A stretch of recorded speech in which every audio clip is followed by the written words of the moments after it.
মতন হাদি দরকার বাংলাদেশে।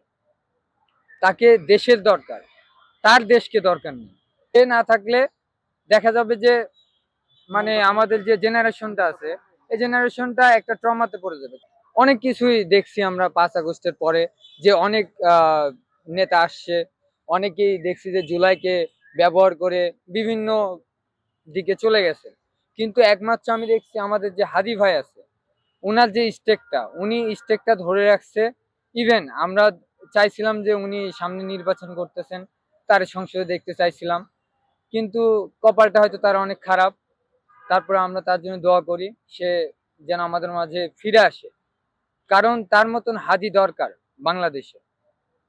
তাকে দেশের দরকার, তার দেশকে দরকার নেই। দেশেরই তাকে দরকার, আমি এটা মনে করি।